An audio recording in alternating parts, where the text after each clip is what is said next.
আসসালামু আলাইকুম প্রিয় শিক্ষার্থীরা, দিহান স্যারে তোমাদেরকে স্বাগতম। আজ আমি তোমাদের নবম শ্রেণী বাস্তব সমস্যা সমাধানে সহসমীকরণ এই অধ্যায়ের অনুশীলনীর 9 নং ম্যাথটি সমাধান করে দেখাবো। দেখো 9 নংয়ে বলা হয়েছে, সেতুর মা বাড়িতে হাঁস ও মুরগি পালন করে। তিনি 5,000 টাকা দিয়ে 25টি হাঁসের বাচ্চা এবং 30টি মুরগির বাচ্চা কিনলেন। যদি তিনি একই দরে তোমার 20টি হাঁসের বাচ্চা এবং 40টি মুরগির বাচ্চা কিনতেন, তবে তার 500 টাকা কম খরচ হতো। হ্যাঁ, এটা যদি তিনি এমন করতেন তাহলে 500 টাকা কম খরচ হতো, কিন্তু তিনি করেছেন কি, যে 25টি হাঁসের বাচ্চা এবং 30টি মুরগির বাচ্চা কিনলেন 5,000 টাকা। ঠিক আছে ভাই? তো এটা কিন্তু সৃজনশীল টাইপের। তো ক নঙ্গে কি বলা হয়েছে, কি বের করতে হবে, যে একটি হাঁসের বাচ্চা ও একটি মুরগির বাচ্চার দাম কত। একটি হাঁসের বাচ্চা এবং একটি মুরগির বাচ্চার দাম কত। তো এখানে দেখো সংখ্যা দেওয়া আছে, 25টি হাঁসের বাচ্চা এবং 30টি মুরগির বাচ্চার সংখ্যা দেওয়া আছে, এবং সমন্বয়ে তার দাম পড়েছে 500 টাকা, 5,000 টাকা। তো এখান থেকে আমরা একটা সমীকরণ বের করতে নিতে পারি। এবং তিনি যদি এমন করতেন, যদি 20টি হাঁসের বাচ্চা এবং 40টি মুরগির বাচ্চা কিনতেন, তবে তার এত টাকা কম হতো। এখান থেকে আরেকটা সমীকরণ বের করে নিতে পারবো। তো দুইটা সমীকরণ হলে আমরা যে কোনো একটা পদ্ধতি, অপনয়ন, প্রতিস্থাপন বা বজ্রগুণন, যে কোনো একটা পদ্ধতিতে আমরা বের করে নিতে পারবো। তো আমরা প্রথম এক্স ও ওয়ার মান বের করে নিতে পারবো। তো আমরা কি করব, আমরা ধরতে পারি একটি হাঁসের বাচ্চার মূল্য X টাকা এবং একটি মুরগির বাচ্চার মূল্য Y টাকা। ঠিক আছে ভাইয়া? দেখো ভাইয়া, মনে করি সেতুর মায়ের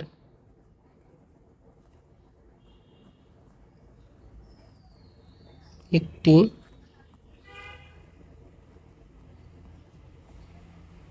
হাঁসের বাচ্চার মূল্য X টাকা এবং সেতুর মায়ের একটি মুরগির বাচ্চার মূল্য Y টাকা। ঠিক আছে? এখন দেখো, প্রথম শর্ত অনুসারে বা শর্ত মতে তোমরা লিখতে পারি। দেখো, দেখো একটি হাঁসের মূল্য X টাকা, তাহলে কতটি হাঁস কিনেছে? 25টি। তো তাহলে 25X, ভালো করে বোঝো ভাই। তারপর দেখো, একটি মুরগির মূল্য তোমার Y টাকা, তা কিনেছে কয়টা? 30টি। তো 30Y। ঠিক আছে? এখন এই দুইটা সমন্বয়, এটা যোগ করলে তোমার কত টাকা পড়েছে, সেটা 5,000 টাকা। তো এটা যোগ 5,000 টাকা। বুঝতে পেরেছো ভাইয়া? এটা আমরা দিতে পারি। ও আচ্ছা, একটু কাজ আছে। সেটা হচ্ছে যে, দেখো এখান থেকে আমরা কিন্তু 5 যদি কমন নিই, তাহলে দেখো 5 5 5 25X প্লাস 530Y, দেখো 5,000। তারপর দেখো, বা 5X plus 6Y equals to তোমার হচ্ছে 5,000 এক। আর ওই 5 নিচে এটা গুণ অবস্থাতে ভাগ হয়ে গেছে। অতএব 5X plus 6Y equals to দেখো 1,000। এটা হচ্ছে আমরা দিতে পারি 1 নং সমীকরণ। ঠিক আছে ভাই? তারপর দেখো, দ্বিতীয় শর্ত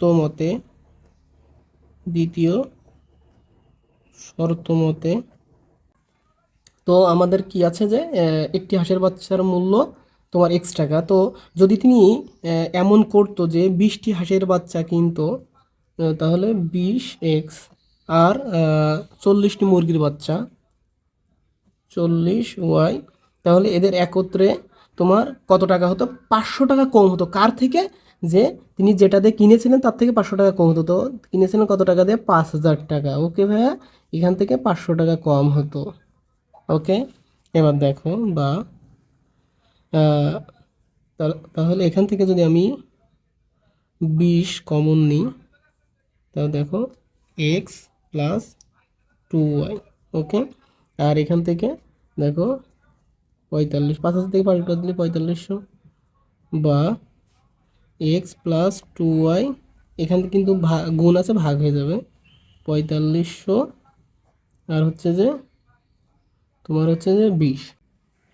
অতএব x plus 2Y equals to 4500 দিয়ে 20 দিয়ে ভাগ করলে তোমার 225 হয়। ঠিক আছে? এটা আমরা কি করব? 2 নং সমীকরণ দিব। তো 1 নং 2 নং সমীকরণ পেয়ে গেছি দুইটা। এখন আমরা যে কোনো একটা পদ্ধতিতে করলেই হবে। তো আমরা সহজ হচ্ছে তোমার অপনয়ন পদ্ধতি, তো আমরা অপনয়নে করব। তো এখানে দেখো অপনয়ন করতে হলে কি করতে হবে জানি আমরা, যে কোনো একটি চলক আমার সমান করে বাদ দিয়ে দিতে হয়। তো আমরা সেটা করব। দেখো এখানে 5x আছে, এখানে যদি আমরা 5 দিয়ে গুণ করি দ্বিতীয় সমীকরণকে, তাহলে কিন্তু 1 হয়ে যাচ্ছে। তো আমরা এইভাবে লিখতে পারি 1 নং সমীকরণকে করণকে 5 দ্বারা এবং 1 নং সমীকরণকে 1 দ্বারা এবং 2 নং সমীকরণকে 2 নংকে 5 দ্বারা গুণ করে গুণ করে বিয়োগ করে পাই, গুণ করে করে একবারে করে দিচ্ছি, করে পাই। ওকে, এখন দেখো তাই করব। তো 1 নং সমীকরণ ছিল, 1 নং এর সাথে 1 দেই যেহেতু গুণ 1 দ্বারা, তাহলে কোনো পরিবর্তন হবে না। তো 5x plus 6y equals to 1000। আর 2 নং সমীকরণকে 5 দ্বারা, তাহলে দেখো 5x প্লাস 5 দোকানে 10, 10y। আর এটা যদি আমরা 5 দিয়ে গুণ করি, 5 5 25 5 হাতে 2, 5 দোকানে 10 আর 2 12, 2 হাতে 1, 5 দোকানে 10 আর 1 11, তোমার 1100, তোমার হচ্ছে 25 হচ্ছে। তো দেখো এটা আমরা কি করলাম, এটা গুণ করার পরে আমরা কি করতে হবে, বিয়োগ করতে হবে। তো আমরা বিয়োগ করব। তো বিয়োগ করলে চিহ্ন পরিবর্তনে মাইনাস মাইনাস মাইনাস, এটা কেটে যাচ্ছে। তো দেখো 10 সাথে 6 বাদ দিলে 4 হয় ওয়াই, আর বড় সংখ্যার এখানে মাইনাস ইকুয়ালস টু 1000 থেকে 1125 থেকে 1000 বাদ দিলে 125 থাকে, আর এখানে বড় সংখ্যাটা মাইনাস। তো দেখো বা ওয়াই ইকুয়ালস টু মাইনাস 125, আর নিচে হচ্ছে যে 4। দেখো এটা অতএব ওয়াই ইকুয়ালস টু, এদের মাইনাস মাইনাস মাইনাস কেটে যাচ্ছে। এখন এটা যদি আমরা ভাগ করি, এখানে ভাগ দেখিয়ে দিচ্ছি। তোমার হচ্ছে যে দেখো 3 4 12, আর নিচে 5। দেখো যাচ্ছে কততে যাচ্ছে, 4 কে 4, অন যাচ্ছে না, এখানে একটা দশমিক, এখানে একটা 0 নিতে পারবো। তো 4 দোকানে কত, 8। তারপর দেখো 2 যাচ্ছে না, তাহলে একটা 0 নিব। তো 4 5 কত, 4 5 20 হয়ে গেছে। তো 31.25 এটা আছে ওয়াই। ওয়াই মানে হচ্ছে তোমার তোমার হচ্ছে দেখো ওয়াই হচ্ছে মুরগি একটি, তাহলে একটি মুরগির মূল্য হচ্ছে তোমার তোমার 31.25 টাকা। এখন আমরা যে কোনো একটি সমীকরণে তোমার ওয়াইয়ের মূল্য বসিয়ে দিলে এক্স এর মূল্য বের হয়ে যাবে। তো আমরা এটাতে বসাবো 2 নং সমীকরণে ওয়াই ইকুয়ালস টু 30.25 বসিয়ে পাই। তো এক্স প্লাস 2.2 গুণ কত, 31 পয়েন্ট হচ্ছে যে 25 ইকুয়ালস টু 225। দেখো বা দেখো এক্স, তারপরে ইকুয়ালস টু, দেখো এটা আমরা গুণ করে একবারে এই পাশে নিয়ে চলে যাবো, তাহলে মাইনাস হবে। তাহলে 225, দেখো 31.25কে যদি 2 দিয়ে গুণ করা হয়, তাহলে দেখো মাইনাস তোমার হচ্ছে 62.50 হবে। দেখো অতএব এক্স ইকুয়ালস টু, যদি 225 থেকে এটা বিয়োগ করা হয়, তাহলে তোমার হয়েছে 162.50। তো আমাদের এক্স অর্থাৎ হচ্ছে হাঁসের মূল্য, একটি হাঁসের মূল্য। তাহলে তো আমরা লিখতে পারি একটি হাঁসের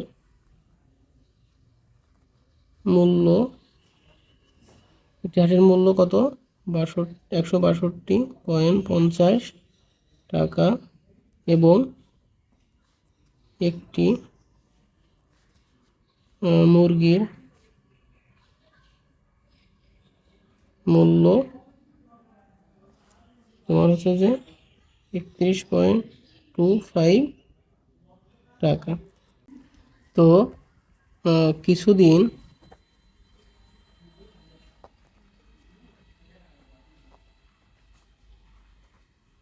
লালন পালনের পর একটি হাঁসের মূল্য কত টাকা হয়েছে? দেখো 250 টাকা। 250 টাকা হলে হলে তাহলে কতটি হাঁস? 25টি। 25টি হাঁসের মূল্য তাহলে গুণ হবে 250 গুণ 25 টাকা। তো এটা যদি আমরা গুণ করি তাহলে 6250 টাকা হয়। তো দেখো আবার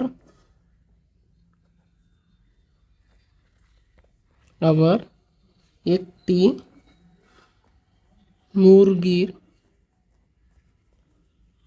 মূল্য কত টাকা? দেখো 160 টাকা হলে, কিছুদিন লালন পালন পরে 160 টাকা হলে কতটি মুরগি? তোমার হচ্ছে 30টি মুরগি। 30টি মুরগির মূল্য গুণ 30। তাহলে দেখো 0 0 3 318 8 হাতে 1 3 একে 3 4 4800 টাকা। ঠিক আছে। তো তাহলে আমরা লিখতে পারি মোট বিক্রিত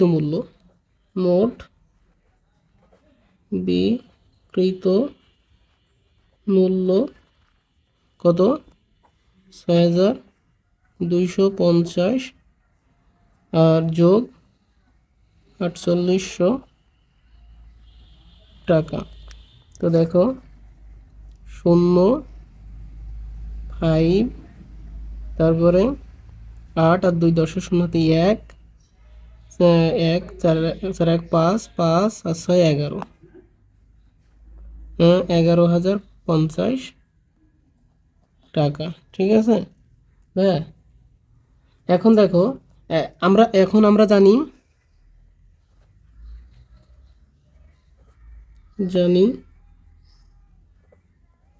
কি জানি যে ক্রয় মূল্য, এগুলোর ক্রয়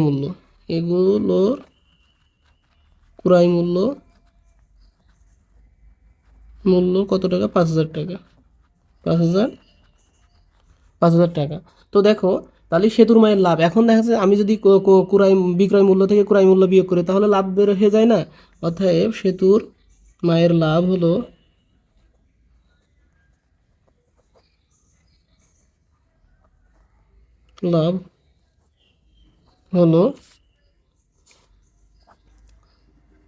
11,050 মাইনাস 5000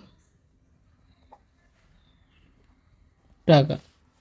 অতএব দেখো 0 5 0 5 5 আর 5 6 হাতে 1 1 মিলিয়ে 0 22 বসে না টাকা।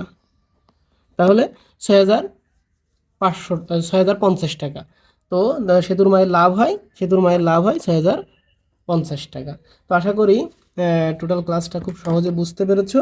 তো ভালো থাকো, সুস্থ থাকো, নেক্সট ক্লাসে আবারও দেখা হবে, কথা হবে। আসসালামু আলাইকুম ওয়া রাহমাতুল্লাহ।